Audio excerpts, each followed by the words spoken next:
Ask the Mayor. Your chance to ask the Mayor of Weymouth, Bob Hedlund, questions about the town and or anything else that you have concerns about. Ask the Mayor is pre-recorded. And now, Ask the Mayor with Bob Hedlund. And we are back with Ask the Mayor with Mayor Bob Hedlund. Mr. Hedlund, thank you for joining us. See, terrible. Should we cut it and start over? We're not cutting anything. Terrible. All right. She was all nervous about how to do the open. She's only been watching, how many episodes? 60? And bizarrely. 61 episodes, and she still hasn't figured out how Jim Melody opens the show. And aside What is your title today, by the way? I am the guest citizen advocate inquisitor. Excellent. Yes. Excellent. What's the website? Oh, askmayorbob@gmail.com. Well, Melody never gets that right, so at least you got that right. Well, and you didn't remind anyone the last taping. Yes, to askmayorbob@gmail.com. Excellent. If you would like to and by send the way, in any more questions. We got inundated. It was a really good amount of responses. You put something up on Facebook, I think I saw. Yes. Did that result in a lot of... It resulted in about 10 more questions yesterday. Excellent. The day before we taped? Yes, Jeff just posted it yesterday afternoon. None of which I've seen, which, Yeah. as we know, we try to be spontaneous, and I have not seen any of those 10 questions. And if you put them on Facebook, I can only imagine, based on Facebook comments, some what kind of of these are good. questions we might get. I Go like ahead. this one from... Do we have a follow-up? Should we Yes, let's start that one. All right, That's let's a get this out of the way. fire We have from the follow-up file. Pull it out. In a previous Go ahead. show, we had a question about, you want to remember it? Yes. A woman was actually complaining about blight in town and blighted houses. We answered that part We of it. answered that part of it, but there was also a Follow-up. question about exterior fireplaces / chimeneas. And so our dear friend Keith Stark, the chief of fire department, sent me a long, go ahead. This is insane.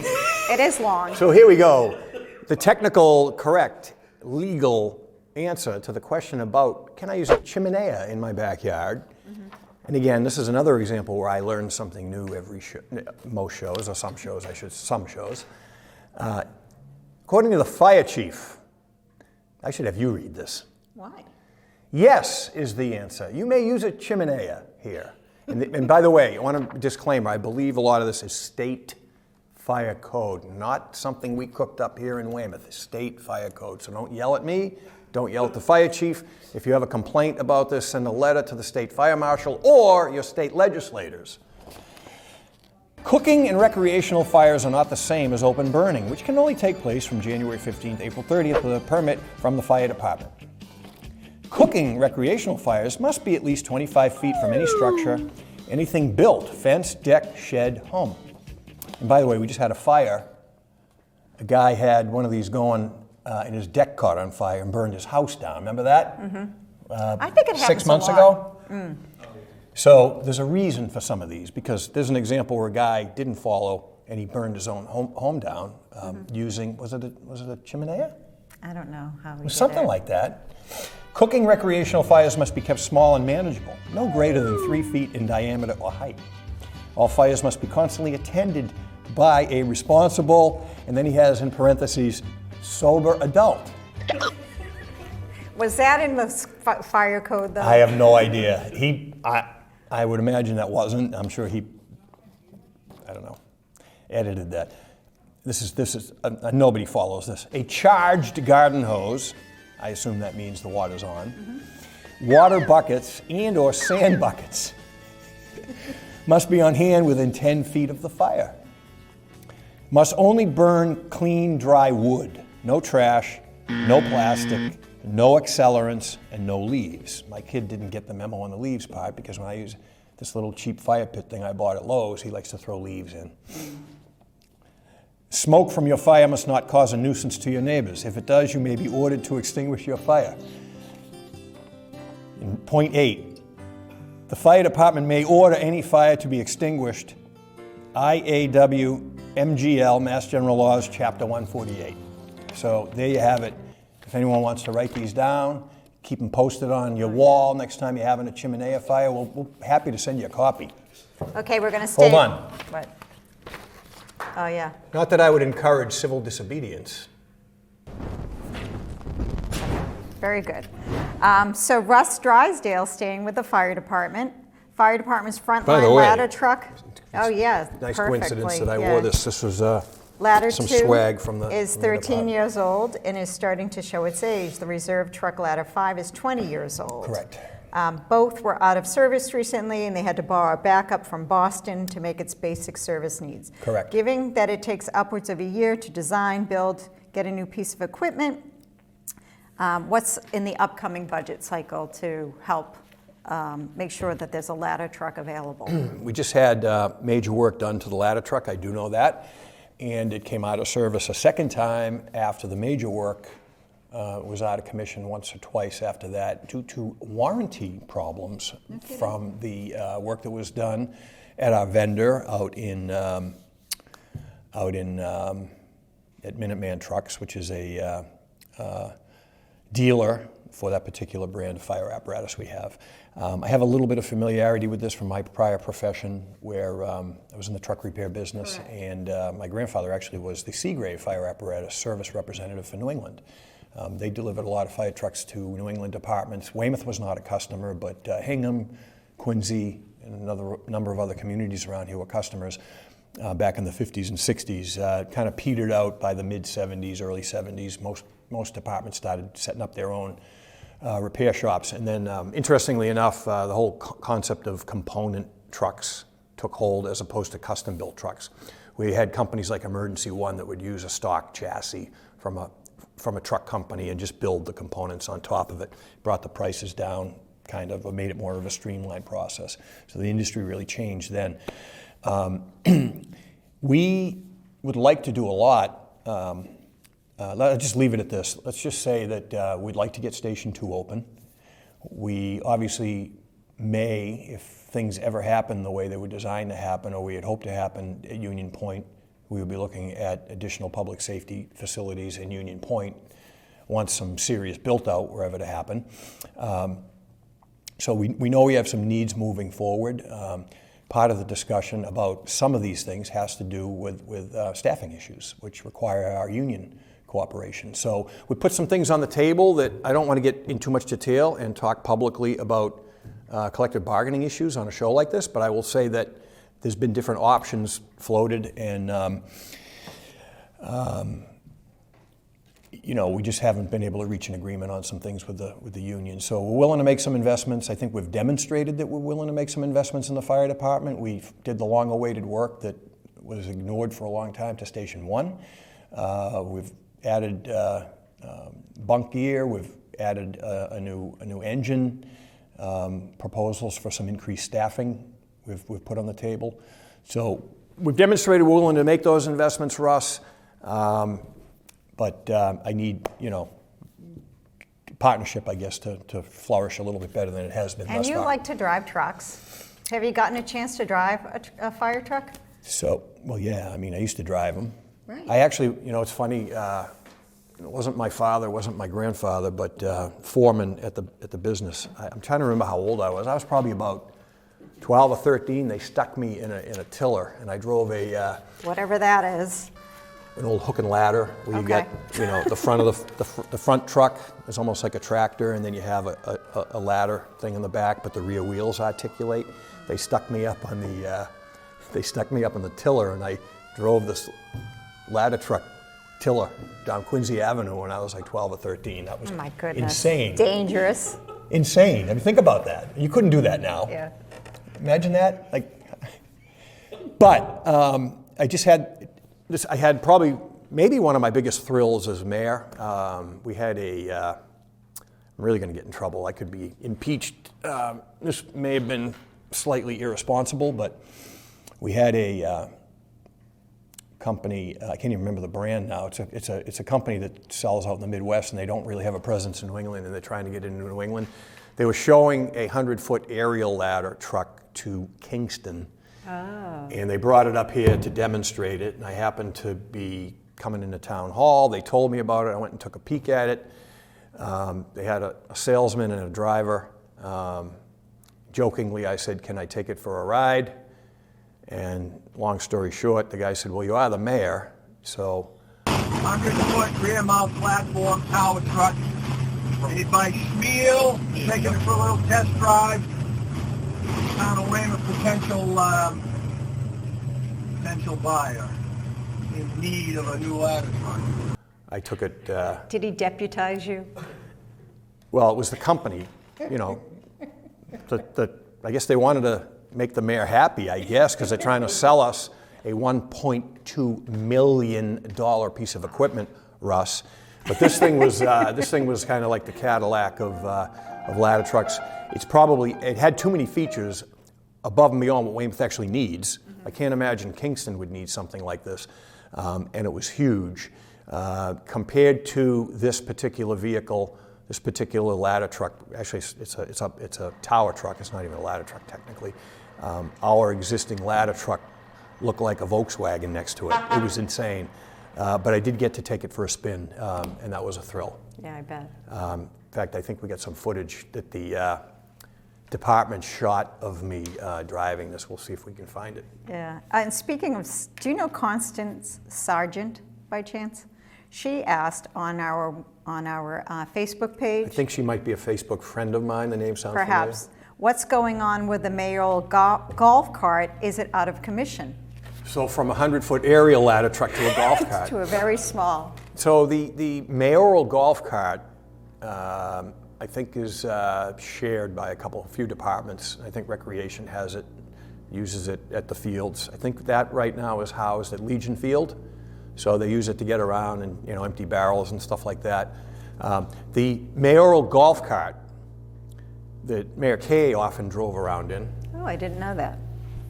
She took me for a ride in it once at the Pumpkin Festival. People were like doing double takes. There's Mayor Kay driving the state senator around. It was pretty funny. But that's not to be confused with the mayoral gator, which when I had the torn patella and the major knee surgery and I was in the brace and couldn't get around and I couldn't drive a vehicle, it was suggested that I use that, and it was a nice fit because I could drive. Many people saw me around town. I had my right leg out on the bench and I could drive it with my left leg. It was somewhat street legal on secondary roads. It had a maximum speed of about 35. And let's 38. face it, you were probably the only guy that wasn't going to get pulled over in Weymouth for driving it on the road. Well, no, it was registered to the police department. You could legally, little gray area because it didn't have a windshield, didn't have windshield wipers, which technically you need, but I'm informed that it was legal within the boundaries of Weymouth to get around from point A to point B by appropriate town staff, I guess of which the mayor was one. But it came in unbelievably handy. It was almost like a tracking device. I would have people posting things online saying, I just passed the mayor No, you on could hear it. Pleasant Street. There was a family on Pleasant Street. They would post, I know he just went by, I heard it. He's on his way to Mary Lou's, I know. I had to go from, I was coming back from, I don't know, South Weymouth or somewhere down Pleasant Street, and I decided to take a back route through the Birches. And it was hilarious going through the Birches and that thing. Kids were waving at me. They knew it was me. They would be, I couldn't fly under the radar with that thing. That was fun, actually. I'd like to drive it some more, but I don't have an excuse. Maybe I can fake another leg injury and fool around in that thing when the warm weather gets here. But that was a huge help. Because I had people drive. It was crazy. I had people driving me. We had, I won't name names, but we had a town employee with a similar injury that missed months of work.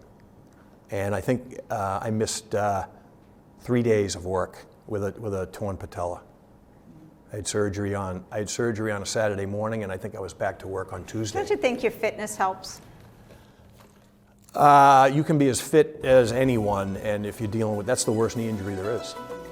The worst knee injury. It was getting off subject, but when I was in PT, I would have elderly women come in with knee replacements, and were in and out of PT cycle before I could even bend my leg. So. Can I stay on the Facebook questions? Because Yes. when we posted this for it to... Right, for so people rather to than read, respond to you the way they're supposed to by sending an email, they just think they everything's just wrote, done they on started Facebook. writing right? questions. So John Kelly asked, is the town taking over the DCR pool? So we're not done with this yet, and I will just give you a little bit of background. When the I briefly worked at the MDC many moons ago, briefly, and I actually, when Governor Weld was mayor, when Governor Weld was governor, and I actually wrote the original RFPs for the private management of the MDC rinks. DEM had already done theirs, and it was a model that was working at the time, so I had great familiarity with how this all works. And I know that under Mayor Madden, the state tried to dump this facility off on the town then, and the town had no interest in looking at it. We have interest in looking at it now for a number of reasons, and circumstances have changed. Number one, the state has made an incredible investment in that. It is probably the #1 rink. I'm talking about the rink now, and the facility itself is the best in the MDC chain of rinks. They have made a whole new mechanical system there, state-of-the-art, energy efficient. They just put an addition on with new bathrooms and dressing rooms, new stands, the venting system. So years ago, because of the fact that it's now, I think it's the only still facility that has a pool under the same roof as the ice. Mm-hmm. They had all kinds of condensation problems. You'd get the condensation from the pool and the heat from the pool going up and affecting the ice surface. It was a problem for years. They've addressed that. The rink, and I think we have answered this question to a degree before. It came up once before, but I think I said the rink is a winner for the town, the pool is a loser. So we're trying to build some safeguards in so that we're not saddled with the pool, and we don't want to change the structure there from what people have been used to. If we start going in and jacking up rates, things like that, people are going to go berserk. So we've come up with a proposal that we've worked out with the state where we take over the management of the rink. We'll be responsible for certain upkeep. We won't be responsible for any significant capital repairs that might come up in the future, which right now we don't anticipate because they've gone through that rink top to bottom and it is in awesome condition. And the upside for the town will be, this is a huge opportunity to Weymouth youth hockey. In terms of availability of ice time and everything. So I know that they're eager. My kid is in the program. I'm asked about it when I'm over there all the time. And we think we might have an opportunity with another entity that's going to basically manage the pool with requirements built in that, the current scheduling and the free pool time and all that remains.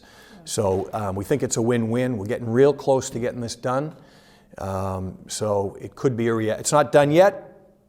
So it still could not happen, but right now it's looking good. And I would say that this will be resolved possibly this spring. Okay. Now to Columbian Square. This is a very long question from John Hopi. Basically talks about... It's not that long. Okay. Does this look like a long question? Well, it's small and it's long. That's okay. not a long well, question. if I read it, Jim Melody has no problem with he questions barrels that through length. it. Yeah. Mayor, this one is a little bit of a challenge to read. I'm going to just hold it up quickly so everybody can see the volume of text that's been offered to us. I'm going to keep the author anonymous because they didn't use any punctuation on this lengthy paragraph. You didn't have to say that. Without any punctuation. As long as there's no geographical references to the town, he has no problem with those. He knows where Columbian Square is. You had that study done, held meetings. What's the verdict on Columbian Square? Sure. Since everyone knows that Union Point is not walking through that door, how do you envision implementing changes? Right. Unleash your grant writer? Two immediate concerns. First, traffic. The speed limit We have a new grant writer, by the way, and she's doing excellent. The speed limit is 20 miles an hour as posted by 4 very small, unofficial looking signs and never enforced.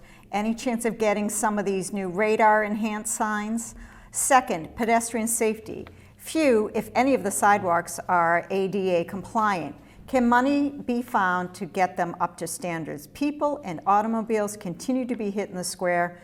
Thankfully, no recent fatalities. Okay, so keep that handy before you put it underneath, because I may have to have you go back and remind me, because it was like a 3-part question from what I understand.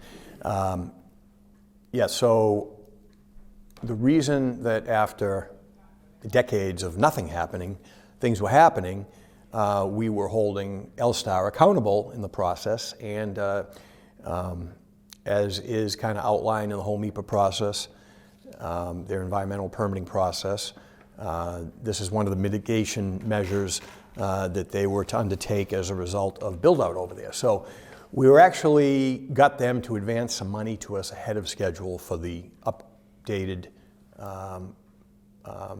analysis engineering work, and that process went pretty well, as we've talked about before, and I think as he followed.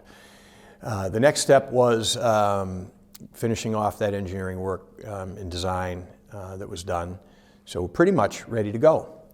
The problem is we were still behind in the MEPA process, so we were still talking to them to advance the money ahead of schedule so we could move forward with this. And then, of course, the implosion happened. So the money really was coming from them. We do not have this in our capital budget, so this decades-long delayed project will be delayed a little further. To give them a timeline, obviously I can't until we know what is going to happen with Union Point. There's a lot happening as we tape this. I think there was something in the paper. There'll be something in the paper today. I only saw the headline. I haven't read the article yet. There's some more malfeasance uncovered and more financial liability of Mr. Corkum to some of his vendors is exposed today. Part of the land has been taken back by the lender in auction.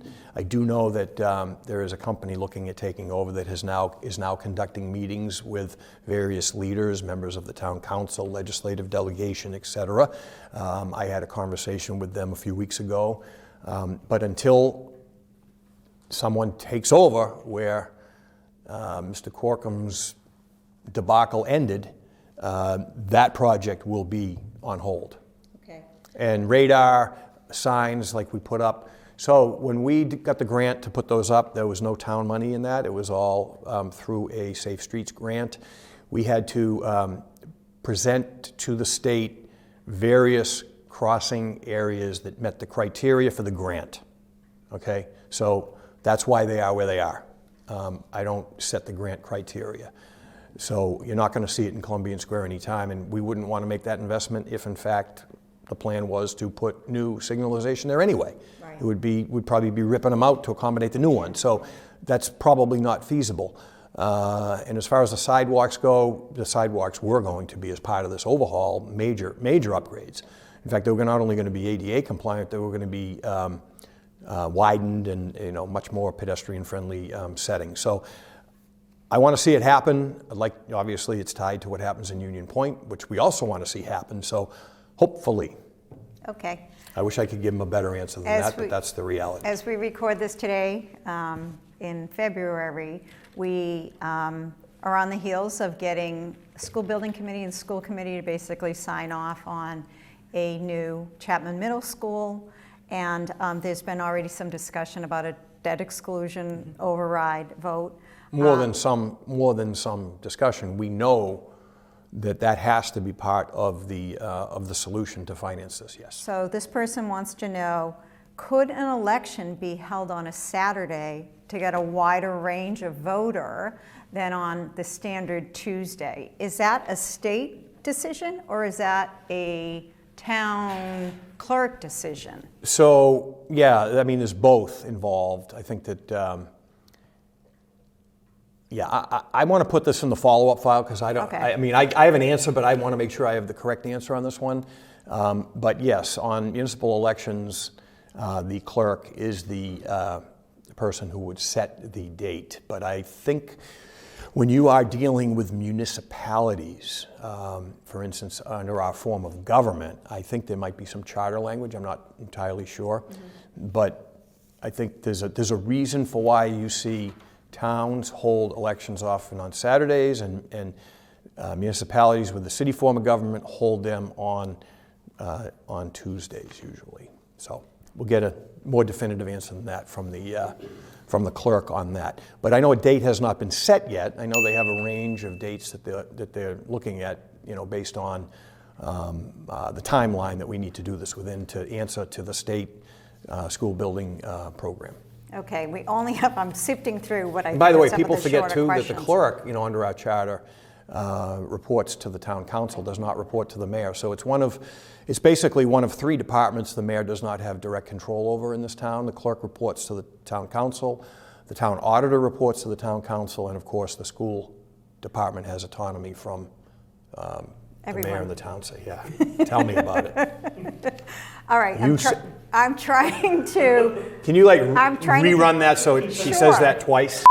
everyone. The town. So- I have a lot of friends over at the school department. I think I might have a couple. But Left.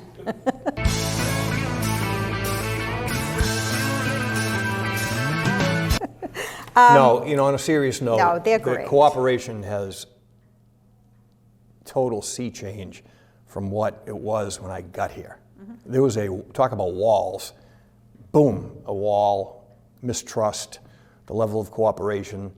I know that chief of staff's on the phone with the superintendent almost every day these days.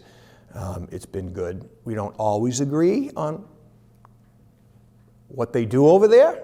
I know this past week, 2 things going on over there that I disagree with, but again, they have the autonomy from me, and I only have a voice through my role as a school committee member. Okay, and I'm trying to have the shortest question. People who owe past real estate taxes, is there anything that you can do to added penalties and interest fees to try to make these people pay back their real estate taxes? I mean, I know from years past, some people are in arrears by millions, like the town has owned millions by some of these people, correct?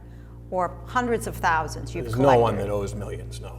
Not one person, but collectively. Yeah, and there's a process by which, take tax title and get the land. But is the town continuously doing that? Yeah. Okay. Yeah, in fact, we go through a process, and it's often, I don't know what the time frame is, every couple of years, every few years, and we're actually in the middle of that process as we speak of looking at what properties will be taken in the next round of takings under the tax title issue. And I know those people are getting notified. They may have gotten them just recently, or they're about to get them. We're well into that process. So people that are beyond a certain date in terms of arrears will be getting that notice if they haven't already. That the next step in the process is the actual taking of those properties that are in arrears. Yeah, this fellow offers a suggestion of cutting the penalties in half.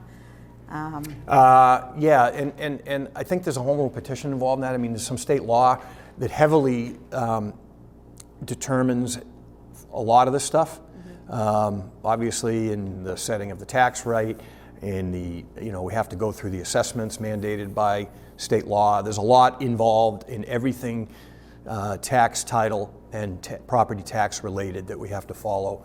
I can't sit here and recite all of them, but that's a big consideration on all of these tax-related issues.